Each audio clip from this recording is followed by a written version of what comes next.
The genetic editing of plants to contain edible vaccines is well underway. Work is being done with bananas, potatoes, tomatoes, lettuce, rice, wheat, soybeans, and corn. Companies like Medicago are using gene editing to turn plants into mini bioreactors. Medicago's manufacturing facility looks like a nursery, but inside these plants, they're growing a new kind of vaccine. The technology is called a virus-like particle. At Medicago, we use a careful step-by-step process to develop vaccines, using our plants as mini bioreactors. We start with the gene sequence or code of a virus. We then use our technology to synthesize the virus code into a real biological product. The code contains genetic instructions that our plants can read, and we insert it into bacteria called Agrobacterium tumefaciens. We submerge the plants in a bath with the bacteria that carries the information into the plant cells. And using a vacuum, we suck out the air between the plant cells and replace it with the liquid. The plants absorb it like a sponge. At the end of their bacterial bath, we return our plants to a carefully controlled greenhouse to let them get on with their natural growing business for at least 4 days. Now the plants will start producing the most important ingredient of our vaccines, virus-like particles. Gene editing is now officially in our meat industry.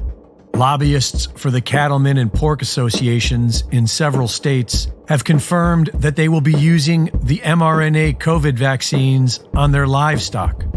Attorney Tom Renz has been warning that there is no law requiring anyone to give informed consent for vaccine food.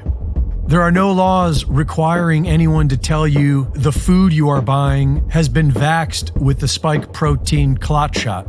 The UK recently passed into law the Genetic Technology Precision Breeding Bill. The bill amends the Environmental Protection Act of 1990 to exclude references to precision-bred organisms so far as they relate to marketing. Precision-bred organism is another term for gene-edited.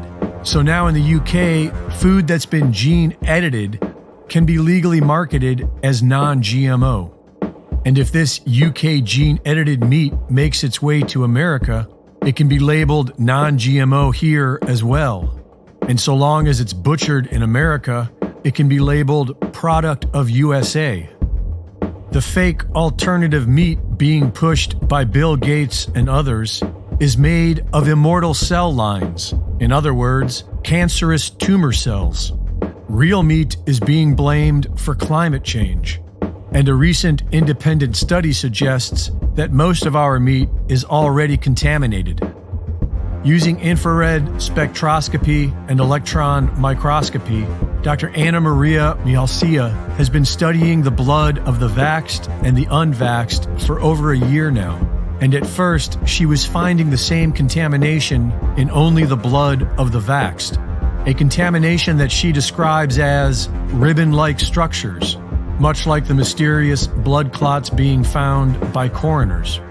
But lately she's been finding these ribbon-like structures in the blood of the unvaxxed as well.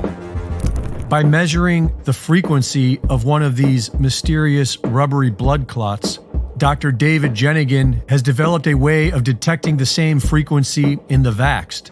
Recently, he's found this unique frequency in the meat being sold in his local grocery store, and asked Dr. Mihalcea to confirm his findings. Her microscopy showed that the blood samples taken from products in the grocery store were all contaminated with the similar ribbon-like structures found in the blood of the vaxxed.